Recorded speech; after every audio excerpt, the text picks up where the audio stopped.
Do you remember 2008? When the first App Store launched? It was a whole new economy for us developers. Well, this just happened again. OpenAI released the Apps SDK, a way to create ChatGPT apps. So imagine the possibilities that you can now do. This is literally your mobile phone app moment. And in this video, I'm going to show you how to build a ChatGPT app with the help of the Apps SDK. First, we will cover the theory part, going through the components and the architecture, and then we jump directly into the official Quickstart guide, where we build a simple to-do list app together. So, what are we waiting for? Let's go! So before we jump into the code, we really need to understand the whole thing in theory. So we need to understand the components and the architecture of our ChatGPT app. And the good part is, if you know MCP, you already know how a ChatGPT app works because they are basically the same. And if you're not aware of the Model Context Protocol, I recommend you to watch my tutorial here on YouTube totally for free. And with this knowledge, I guess you can continue then here. So let's go through how this works from our flow side. And then I guess that then you have a better understanding. So our goal is we want to build a simple to-do ChatGPT app where we can add, see, and also remove our to-dos. And there are three parts here that we need. So we have our large language model, in this case ChatGPT 5. We have our to-do MCP server. And then also we have something new. These are like the UI widgets that we can also load into ChatGPT into an iframe. So this is like a UI widget. These are like the UI elements for the tool calling that we have. So that basically we have our tools giving our tools UI to interact with. And let's see how this works from order step by step. So the first thing that we need to do is to register our MCP server on ChatGPT. So we go and add our MCP server and say, hey, this is our to-do list MCP server. It can do all these tool calls here with the name of the tool and the description. And then we start interacting and say, okay, show me my to-do list. Based on this intent, ChatGPT goes through all the registered MCP servers and the tools, and then finds our list to-dos function and makes a function call and is getting back, of course, the data from this to call. But what is really interesting, but before we go here, you see here, this is the add to-do server function definition. Here we have the usual description of the tool, so the title, description, and the input schema, what we need. And then we have something new, the metadata. And here we have the whole business logic, what's happening when we make this to call. And what is really interesting now here is this whole part with the output template. Here we make a reference to a resource. And you see it already here. This is an HTML. So we reference here to a UI widget, which is also, you see it here defined on top here. So here we make a reference to a resource, and the resource itself contains an HTML. So for this add to do, we defined, hey, here you can find my UI widget for adding a to-do list. So when ChatGPT makes a to call on add to do, it first makes the to call, get back the data, and sees from the metadata, oh, interesting, there is a UI widget also there, makes an additional call to the resource, gets the HTML, and then loads it into the iframe here. And we have the UI widget there, and then it injects the data from the to call into the UI widget. And then later we have this window OpenAI as some kind of an interface that we can between our MCP server and ChatGPT. So from there, the UI widget itself can use this window OpenAI to make a to call to the MCP server. And this is really a nice part because we now separated two calls because there the data is changing with the UI element, because the UI element we only need to load once and it's static. And the tool calling, then we can call it many times, get fresh data and inject it into the iframe. So this is the whole magic of an ChatGPT app. And I guess it's getting more clear when we start implementing it. So let's dive into the next section where we will build this thing. All right, so we are here on the quick start of building a ChatGPT app. On the left side, I have my VS Code open. So let's go through this thing together. And as I already mentioned, the Apps SDK relies on the Model Context Protocol to expose your app to ChatGPT. So to build an app for ChatGPT with the Apps SDK, you will need two things: a web component built with the framework of your choice.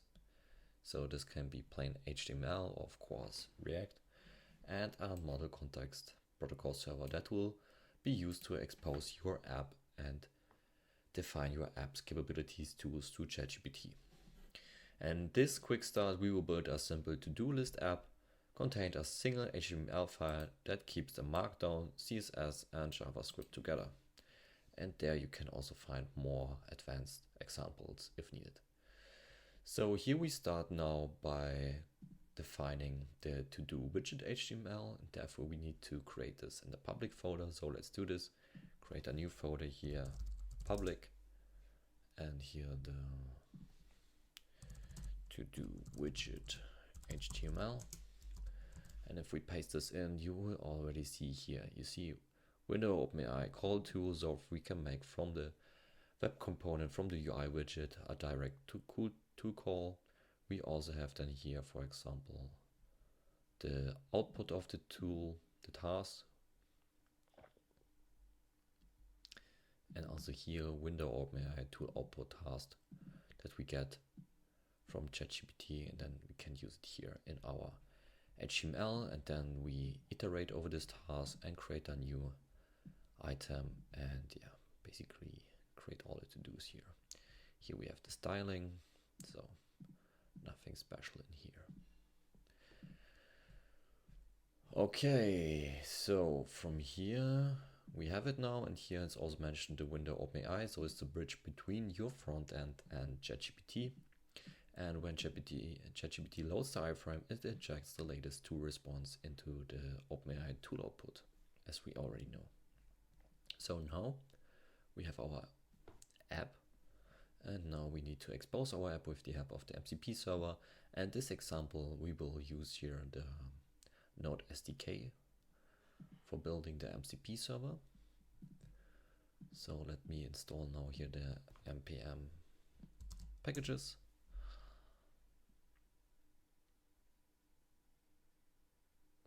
Great. Now we need to register a resource for your component bundle and the tools the model can call. So add to do, complete to do, and so on. So here we define now this server.js, our MCP server. We define the resource that links to our UI widget, and then we define two tools, the add to do and the complete to do. So where is it? So here we define our MCP server with this name and the version. We register our resource, the to do widget with this URI. So this is the unique resource identifier. And then we need to say where this is contained. And this is defined here on top. You see the to-do HTML is reading, so we are reading here the content of the to-do widget HTML, which is in the public folder. This whole HTML is then stored here. The whole content of the file is stored in this variable, and you see where this is then used exactly here, right?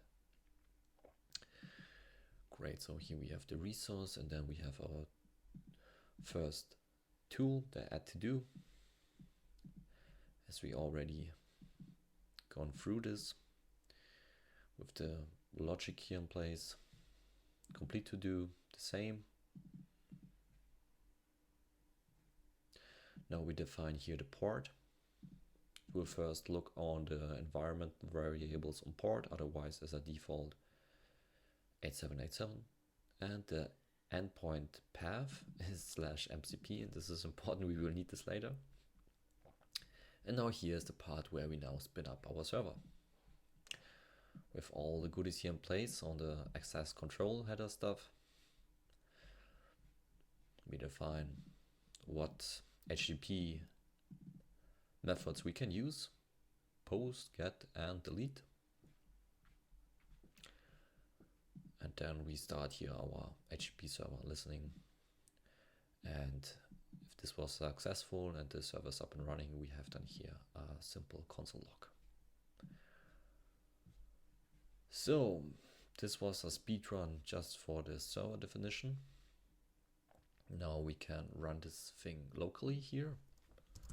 Node server.js. Let's see if this works. And you see, yep, Todo MCP server is listening on this path here. Great. So now we can test it with the inspector. But I have a better tool for you, and it's called MCP Jam. It's basically, they have taken the inspector and improved it, heavily improved it with a lot of goodies. And let me show you how this works. So we spin up MCP Jam with this command here, app-x add MCP Jam /inspector latest.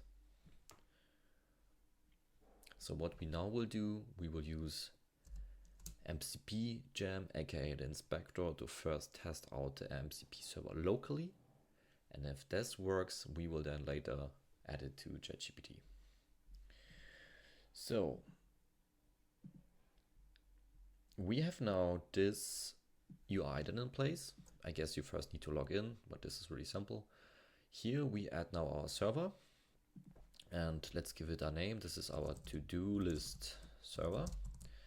And here we now need to define the connection type. We have here HTTP, of course, and let's copy the whole path here and paste it into this field.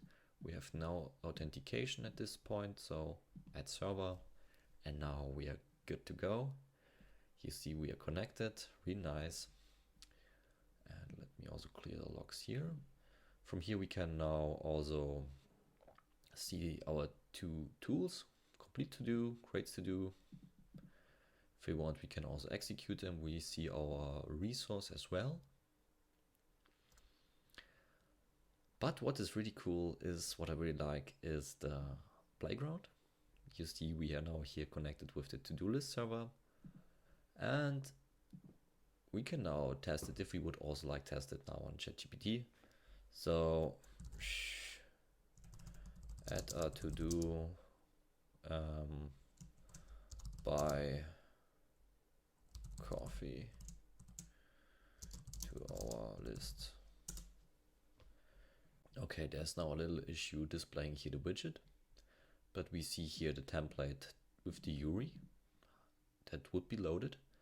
And what is also really nice is here on the right side, you see the whole flow of the communication. So basically like the Chrome DevTools, what happened. And so in the beginning, of course, we listed our tools, and from there we decided, ChatGPT decided to call add to do. So here to call add to do with this title, buy coffee. This was the result. And then further it detected on the metadata the widget. So it read the widget here and then displayed also the resource.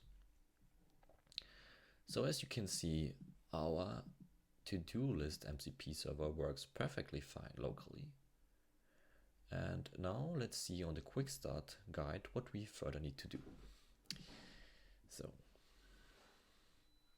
expose your server to the public internet. For ChatGPT to access your server during development, you need to expose it to the public internet, and you can use a tool such as ngrok to open a tunnel to your local server.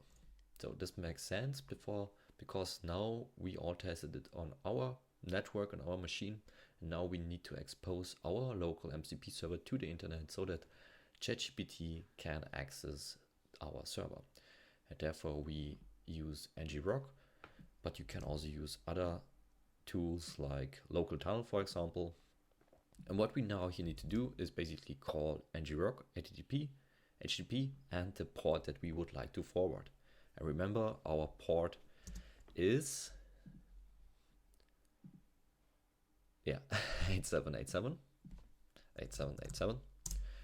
And now we will get back here this forwarding address. You see this?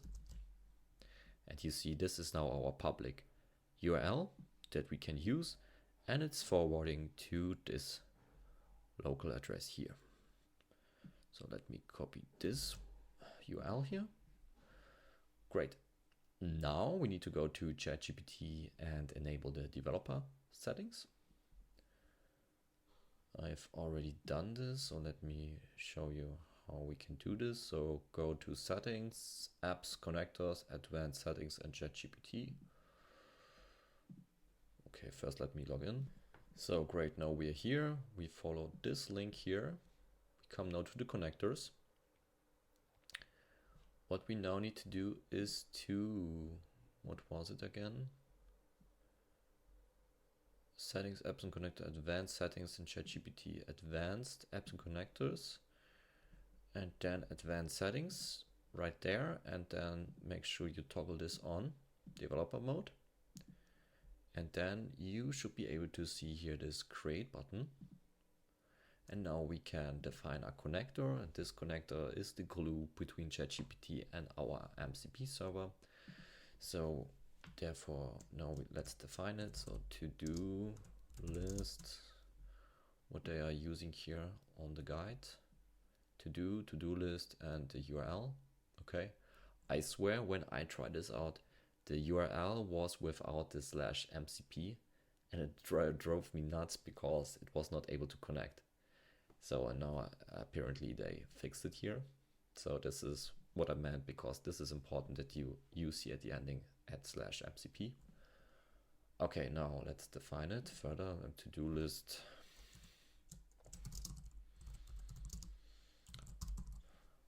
Then of course I need the .app, of course. And now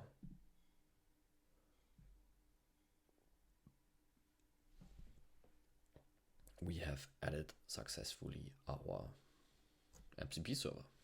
Cool. So you see now dev mode is enabled, therefore this orange border here. Now we can try it out.